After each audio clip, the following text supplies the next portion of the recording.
Ladies and gentlemen, welcome back for another video. The regular season is over for the 2024 college football season, but we are now moving on to our bowl championship weekend. We have 9 matchups. All of the conferences have their bowl games coming up this weekend. We're going to completely break them down and try to predict the outcome. Who's going to win, lose, what the final score will be. Make sure to hit that like button. Make sure to subscribe. If you have any comments about these games or anything else, please drop them below, and I will respond. Every week we go over every single college football game. We did it the whole year. The top 25. The non-top 25, and we do our best bets, the money lines, the spreads, the over-runners. We also do the same thing for every NFL game as well. If you're a football fan, if you're a sports fan, make sure to hit that like button. Make sure to subscribe so you can follow along with us. We have 9 conference championships to break down. Let's go ahead and get started. Kicking things off Friday, December 6th, we have Western Kentucky 8-4 versus 8-4 Jacksonville State. This game is going to be the Conference USA Championship, and obviously this is going to be a pretty tough matchup, but Jacksonville State, they are coming into this game. They are riding a pretty hot week so far. Coming in here, I think they've rattled off 7 straight wins. They are the favorites, 4.5-point favorites. The over in here is 58 points. Vegas sees a lot of points.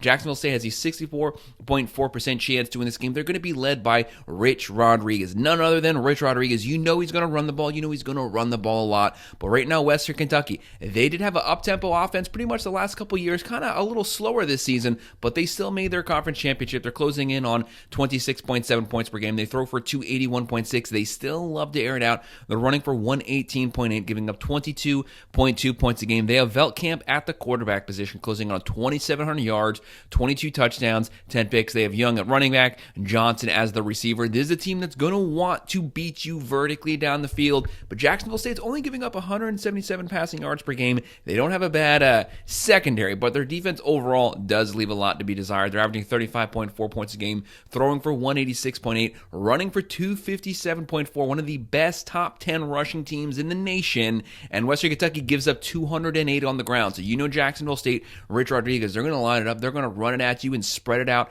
and run down your throat for the majority of the game. But they are giving up 27 points a game. They're going to be led by Huff. Huff has 11 touchdowns, 6 picks. He has to keep the turnovers down for them to have a chance here. Their X factor is going to be Trey Stewart. He's closing in on 1,500 yards on the ground. I have him having a big game here. Western Kentucky does give up a lot of points. When you run the ball, you can keep the turnovers down. Jack State wins this one 30-27. This next game is a fun one, and it's actually going to be a rematch of an earlier season. This is the Mountain West Conference Championship. We have on Fox at 8 p.m. also on Friday, number 22 UNLV 10-2 versus number 11 Boise State coming in here at 11-1. Their only loss was a 3-point loss to the number 1 team, the Oregon Ducks. This is going to be a fun game. These teams did play earlier. Boise won at 29-24. It's hard to beat a good team twice, though. Can Boise pull off double wins in one season? Whoever wins this game would probably cement themselves as the representative for the group of 5 in that final 12. Right now, Boise State, they are in the driver's seat. Just one more game, and you can cap off the season. Plus, this is Ashton Gentry's last chance to impress Heisman voters. To me, he's the Heisman winner this season, but as of right now, the odds-on favorite is Travis Hunter. Right now, Boise has a 68.7% chance to win this game. Boise's a 4-point favorite. The over in here is 58.5. Both of these teams can score. Both of them have top 15 national offenses. UNLV, they're coming in, they're averaging 38.7. Sluka goes down. Williams has stepped in. This team's never looked back. He's closing in on 1,800 yards passing, 17 touchdowns, 5 picks. He also has 9 rushing touchdowns, and this guy didn't even play for 3 of the 4 first games. They're throwing for 193.5 per game, running for 254.1. We're seeing a lot of really good national rushing teams. That is a top 10 running team. They're giving up 22 points a game. For Boise, they're going to be led by Matson. He's closing on 2,600 yards, 21 touchdowns, 3 picks, but it's what he can also do with his legs, extending plays, scrambling for first downs while still keeping his eyes down the field. Boise has a top 10 offense. They're averaging 40.6 points a game, throwing for 229.2, running for 253.5. Both of these teams run for over 250. Who's going to dominate the trenches? Who's going to be able to set the pace on the ground? Boise is giving up 23.2 points a game. Boise does give up a lot of passing yards, 285 passing yards. So that's where you want to attack. Boise is vertically through the air. But we all know who their secret weapon is. Ashton Genty closing in on 2,300 yards, 29 touchdowns, putting up Barry Sanders video game numbers. No one has been able to stop him yet. I cannot pick against him until I see someone actually stop the running game. I have Boise winning this one 32-24.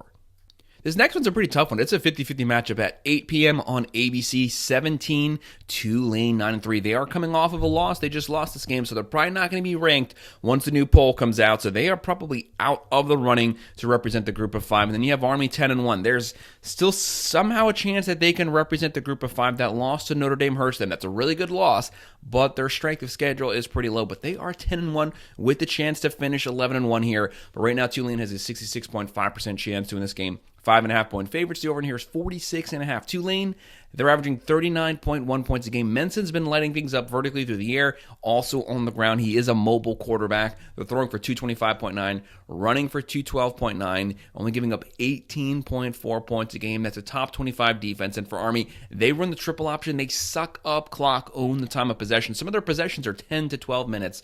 They're averaging 32.7 points a game.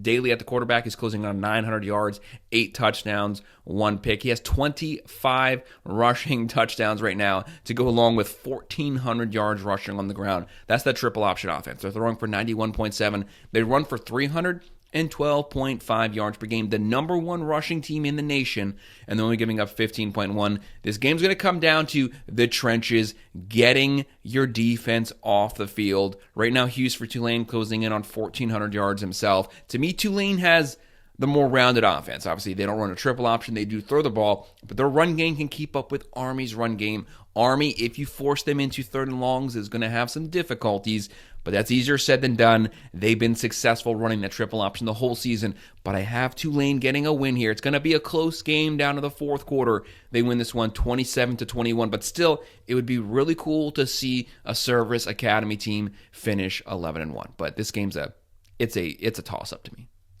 Now moving on to our Saturday slate of games at 12 p.m. on ABC, the Big 12 Championship. We have number 18 Iowa State 10-2 versus Arizona State number 16 10-2. Iowa State has a 55% chance to win this game, but it's Arizona State 2.5-point favorites. The over under here is 51.5. The battle of the 10-2 teams. Whoever wins this game wins the Big 12, makes the playoffs right now. Potentially could get a bye week, but a lot of that is going to hinge on what happens the Boise State game.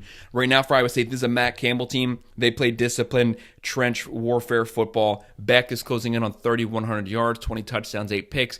And Levitt, one of the most underappreciated quarterbacks in the country, is closing on 2,500 yards, 21 touchdowns, 5 picks. Iowa State, they're averaging 31.2. Throwing for 264.4, running for 164.6, only giving up 19.6 points a game. Probably the best defense in the Big 12, and they play a lot of scrimmage defense. And for Arizona State, they're averaging 32.1, throwing for 235.5, running for 195 yards per game. That's the difference maker here, is what the Sun Devils can do on the ground. They're giving up 21.5 points a game. When you look at the team stats here, Iowa State gives up 173.7 on the ground, and Arizona State, they are loving that. They love to run the ball. They're going to line up, and the game is going to come down to trying to stop Cam Skattebo for Arizona State. He's closing in on 1,400 yards. The guy's lighting it up. He's a top 5 running back in the nation right now. When he goes off, he completely takes over games, and they also have Tyson at the receiver position.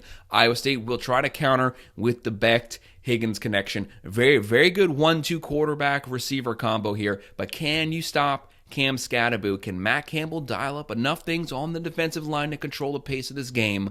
Easier said than done. I have Arizona State first year in the Big 12, winning the Big 12, 27-24. Dillingham might be the coach of the year this season.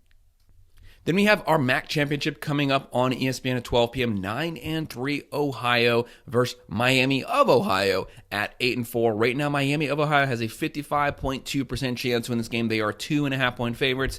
The over in here is 44.5 points. Looking at Ohio, they have Navarro is closing in on 2,000 yards, 10 touchdowns, 10 picks. Obviously, this game is going to come down to playing a clean, non-turnover game. And for Miami of Ohio, they have Gabbert closing on 2,700 yards, 21 touchdowns, 10 picks. They have a pretty sound defense. They had a good sound defense last season, a top 10 rush defense last season. Not as good this year, but they are still controlling the pace of the game for Ohio. They're averaging 28.5. They're only giving up 18.7. And Miami of Ohio, they're averaging 24.3, giving up 17.3. This is 2 top 25 national defensives here. So who's going to win the trenches? When you're talking trenches, it's going to come down to that run game. For Ohio, they have Tyus the 30s closing in on 1,000 yards And for Miami, they have Muzes closing in on 1,100 yards on the ground. They have the more sound run game right now. It comes with Ohio.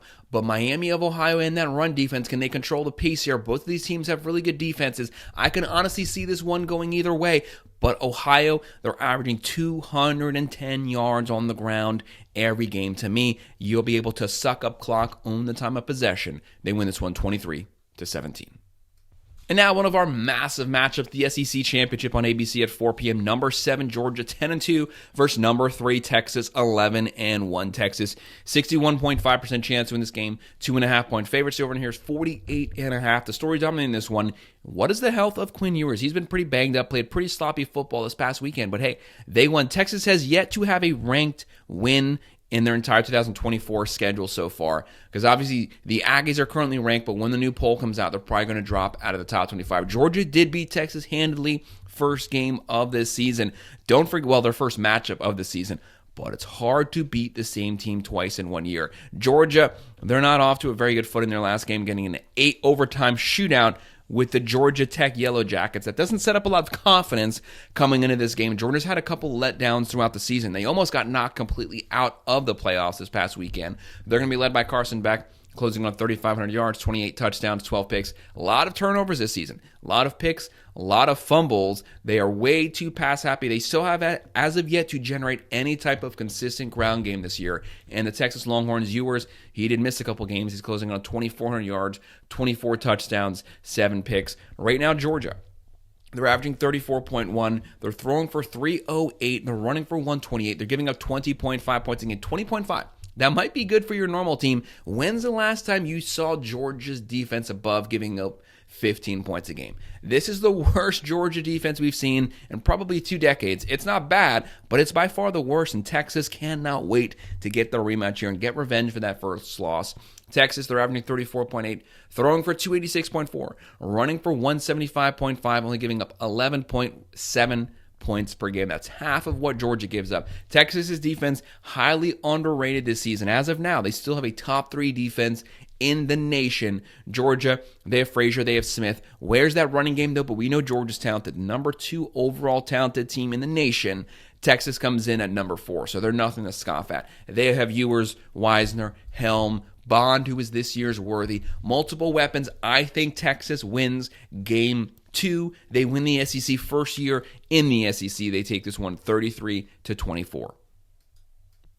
And then we have our Sun Belt Championship, 9-3 Marshall. Props to them versus 10-2 the Ragin' Cajuns, who come in here 5.5-point favorites. The over here is 56.5 for Marshall. They're averaging 31.9 points a game. Braxton has 17 touchdowns, only 2 picks so far, playing very clean football. They throw for 188.7. They're running for 200.4. Their defense gives up 24.8. But for Louisiana Ragin' Cajuns, their offense has been moving consistently through the air this season and on the ground. Very multiple offense. They average 35.6. They're throwing for 275. They're running for 180.7 points a game and giving up 22.8 points a game. This is one of those games, it's a 50-51, could go either way. I have the Ragin' Cajuns seizing the Sun Belt, winning this one in a close one, 28-24. And then the Big Ten Championship, Ohio State laid an egg here, so Penn State able to slide right in. They get their first shot at the Oregon Ducks this season. The Big Ten Championship on CBS at 8 p.m. Number 4, Penn State 11-1. They're obviously going to move up once the new poll comes out. They'll be playing the Oregon Ducks, undefeated 12-0. I think they're the only undefeated team left in all of the 134 teams in Division I college football. Right now, the Ducks 3.5-point favorites. The over here is 49.5. This is going to be a defensive matchup, just like the Buckeyes Penn State game was. These teams both have top 10 defenses. Right now, Penn State, they're averaging 33.3 points per game, throwing for 254.8, running for 194.7, only giving up 14 points a game, only 96.9 given up on the ground. They're going to dominate that line of scrimmage. Franklin built this team in the trenches, and they have a very aggressive defense. They have Drew Waller. He's the veteran quarterback. He wants to finish his Penn State career with a massive win. This would be the biggest one right now. He's closing on 2,700 yards, 18 touchdowns, 5 picks. One of the best 1-2 running back combos. Singleton, Allen, and Warren makes the big catches. Whenever you need a big catch, he's the primary weapon they're going to. But Oregon is a well-oiled machine, not the offense of Oregon previous seasons. They have a serviceable offense this season. It's not a high-flying offense, so that's their only knock. But still, this is a veteran offense that still has a top 25 offense. It's just not top 10 where it usually is.